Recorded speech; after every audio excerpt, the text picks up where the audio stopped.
नमस्कार दोस्तों, स्वागत है हमारे चैनल समृद्धि में।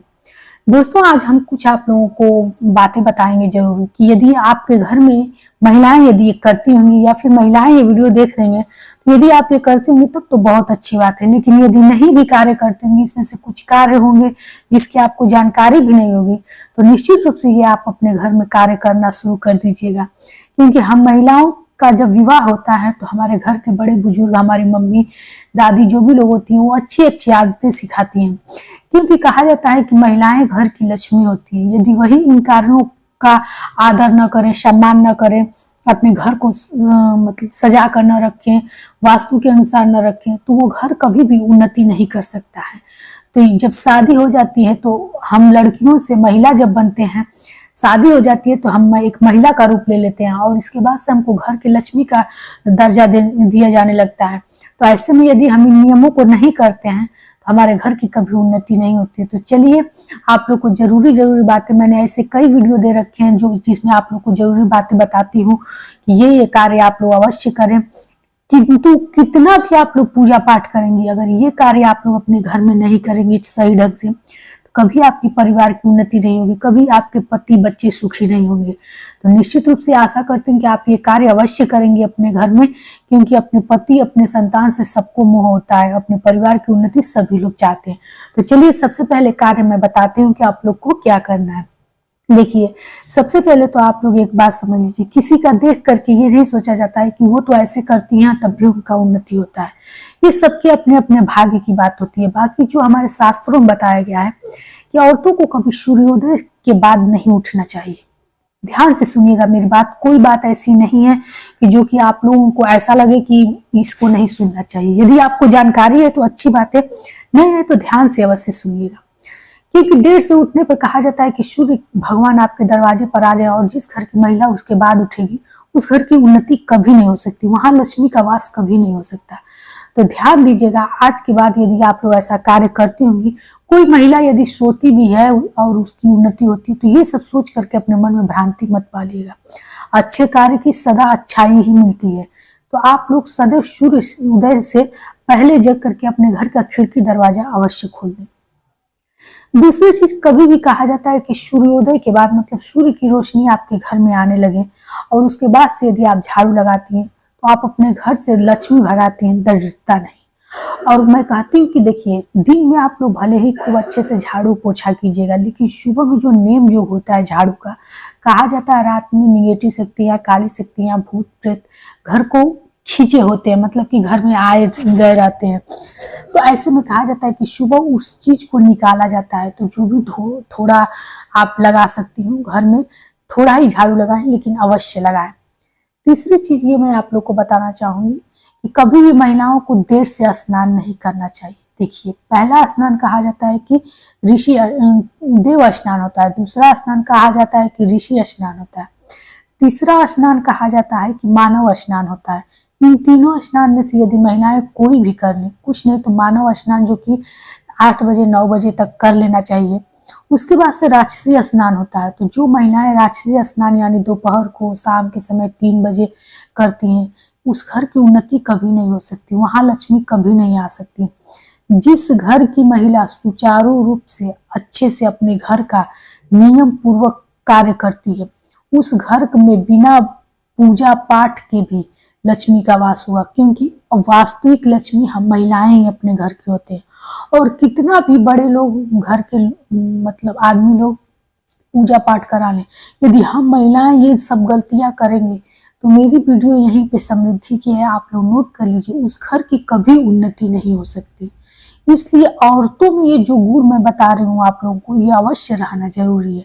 और हाँ, यदि हमारी बातें आप लोग को अच्छी लगती है तो एक लाइक अवश्य कीजिएगा, क्योंकि आपके लाइक से हमें बहुत प्रेरणा मिलती है। और मैं ज़्यादातर वीडियो आप लोगों को एक अच्छे कायदे का ही सिखाने को बोलती हूँ, क्योंकि मैं जानती हूँ कि जब घर में विपदाएं आने लगती हैं तो तरह तरह से लोग इधर उधर भागने लगते हैं। लेकिन ये विपदाएं ही हमारे घर में ना आए, ये हम अगर चाहें तो ऐसा हो सकता है। बाकी तो कुछ चीज़ें होती हैं जो भाग्य में हमारे लिखी होती हैं। अच्छा लगे तो एक लाइक कीजिए, कमेंट बॉक्स में जय श्री राम अवश्य लिखिएगा। और ऐसे वीडियो के नोटिफिकेशन पाने के लिए आप लोग सब्सक्राइब जरूर चैनल को किया कीजिए। और मैं अगली सी चीज ये बता रही थी, कभी कभी क्या होता है, महिलाएं बहुत ऊंची डिमांड रखती हैं, ऐसे ऐसी ख्वाहिश रखती हैं कि पति लोग पूरा नहीं कर पाते हैं। और पति लोगों को भी मैं, अगर ये भाई लोग वीडियो देख रहे हैं तो बता रही हूँ, उनको भी हमेशा अपने औरतों की भावनाओं का ख्याल रखना चाहिए, उनको खुश रखने की कोशिश करनी चाहिए। क्योंकि देखिए, जिस घर की महिलाओं का सम्मान नहीं होता वहाँ तो ऐसी ही लक्ष्मी नहीं आती है। और महिलाओं को चाहिए कि ऊंची ख्वाहिश न रखें, जितना है उतने में ही खुश रहें। घर में हमेशा हंसी खुशी से रहा जाता है, क्योंकि जिस घर की महिलाओं का मुंह लटका हो, या फिर महिला हमेशा क्रोधित हो, किसी बात पे किच किच करके बोलती हो, दांत पीस कर बोलती हो, वो घर कभी उन्नति नहीं करेगा। इसलिए महिलाओं का घर में हमेशा प्रसन्न रहना, धीरे बोलना। पहले की औरतों को क्या कहा जाता था कि धीरे बोलना, धीरे चलना, ये सब लक्ष्मी का गुण है। लक्ष्मी माता की प्रतिमा को देख करके आप लोग कभी ये बात सोचिएगा कि क्या क्या चीज इनके में हमको प्रतीत हो रहा है। सबसे पहले तो वो हमेशा श्रृंगार की रहती हैं। आजकल की नए जनरेशन की लड़कियां बहुत कम श्रृंगार करके रहती हैं, ऐसे ही बाल वाल बिखरा करके, या फिर से बहुत ज़्यादा आभूषण नहीं पहनती हैं। मतलब पार्टी वगैरह में पहनती हैं, लेकिन ऐसे नहीं पहनती हैं। तो कुछ चीज़ें आभूषण में भी ऐसी होती हैं जो ज़रूरी हैं।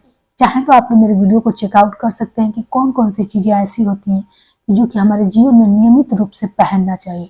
यही कारण है कि आज की जनरेशन में काफ़ी लोगों में कर्कशा बनी रहती है और लोग अप्रसन्न रहते हैं। सब कुछ रहते हुए भी धन दौलत और परेशानियां रहती हैं। देखिए, धन आना, धन जितना भी है उसमें सुखी रहना, ये सबसे बड़ी बात है। आपके घर कितना धन आता है, किसी के घर 2 लाख, किसी के घर 20,000 आता है, ऐसे बहुत सारे घर हैं। लेकिन 2 लाख वाला भी यदि परेशान है तो उस धन का क्या करना। तो इसलिए भगवान जितना दिए हैं उतने में आप लोग आगे बढ़ें, और जितना है उतने में पहले प्रसन्न रहें। कहीं बाहरी आपदा विपदा ना आए, ऐसा जीवन चाहिए। तो ऐसे जीवन के लिए महिलाओं को चाहिए कि ये कार्य जो कि मैं आज बता रही हूँ, ये आपस में आप लोग घर पे अपने ध्यान दें। कभी भी आपस में झगड़ा नहीं करना चाहिए, प्रेम से रहेंगे आप लोग, घर में वैसे ही शांति बनी रहेगी। और एक चीज बताना चाहूंगी कि अगर घर में आपके पालतू जानवर हैं, गाय है, कुत्ता आता है, कौवा, चिड़िया, जो भी है, महिलाएं जब भी रात्रि में भोजन करें तो सबसे पहले उनको खाना दे करके ही, जो भी रोटी वगैरह है, तब अपने भोजन करें। क्योंकि अगर वो उपवास रहें और अपने पहले भोजन कर लेंगे तो ये बहुत बड़ा दोषपूर्ण माना जाता है। तो ऐसी गलती आप लोग कभी भी मत कीजिएगा। एक दूसरी चीज बताऊंगी कि आप लोग कभी भी किचन में खाना बनाते समय, जैसे मान लीजिए कि किचन में रसोई पर ही कुछ अवन पे रखी है, दाल है, चावल है, और उसमें से निकाल कर यदि गैस चूल्हे के ऊपर से दे रहे हैं, तो कहा जाता है कि यदि आप लोग कोई भी मनोकामना मानती हैं तो वो पूरा नहीं हो जाता है, वो उतर जाता है चीज। तो ऐसी गलती कभी मत कीजिएगा। कभी भी चूल्हे से खाना को उतार करके ही किसी को, अपने पति को, बच्चे को, किसी को भी दीजिएगा। ये गलती भूल कर भी मत कीजिएगा। यही छोटी छोटी बातें हैं जो मैं आप लोग को सोचती हूँ कि बता दूं, क्योंकि हमारी माँ, बड़े लोग तो जानते होंगे, लेकिन नई जनरेशन के लोग ये सब छोटी छोटी बातें नहीं जानते। एक चीज और बताना चाहूंगी, कभी भी भोजन घर में बना करके स्वयं पहले भोजन मत किया कीजिए। घर में जो भी बड़ा बुजुर्ग है उसको पहले भोजन कराया कीजिए।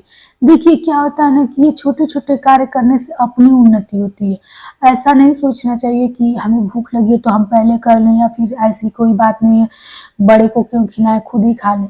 ये सब हमारे संस्कार बनाएंगे। और संस्कार और धर्म कहा जाता है, श्री कृष्ण ने गीता में कहा है कि धर्म की जो रक्षा करता है, धर्म उसकी रक्षा करता है। तो यदि हम सनातनी हैं, हिंदू महिला हैं, और हम इन सब नियमों का पालन नहीं करेंगे तो उसका भुगतान भी हमें ही करना पड़ेगा। तो यदि आपके घर में बड़े बुजुर्ग, सास ससुर कोई हैं तो उनको भोजन कराएं। यदि नहीं है तो पति को सबसे पहले अपना बना भोजन जूठा कराना चाहिए, तब जाकर के खुद भोजन करना चाहिए। यदि आपके घर में लड्डू गोपाल, शालीग्राम हैं तब तो ठीक है, तब उनको पहले भोग लगा सकती हैं। नहीं है तो कोई बात नहीं। एक कार्य और बताना चाहूंगी, रात्र में कभी भी किचन को सूना मत छोड़िएगा। किचन में हमेशा जो भी खाना आपके घर बने उसको एक कटोरी में ढक करके रखिएगा। इसके पीछे भी बहुत बड़ी कहानी है श्री कृष्ण के, द्रौपदी के द्वारा। तो वो बताने लगूंगी तो वीडियो काफी बड़ी हो जाएगी। बस आप लोग एक बात समझिए कि रात्र में किचन कभी खाली नहीं छोड़ना चाहिए। आप लोग जरूर कुछ अन्न ढक दीजिए। कभी भी बाहर रेस्टोरेंट में या फिर किसी के निमंत्रण पे खाना खाने जाएं और फिर अपने घर आएं तो निश्चित रूप से अपने चूल्हे पर थोड़ा सा चावल ही डाल करके दूध में या जैसे भी हो अन्न पका लें।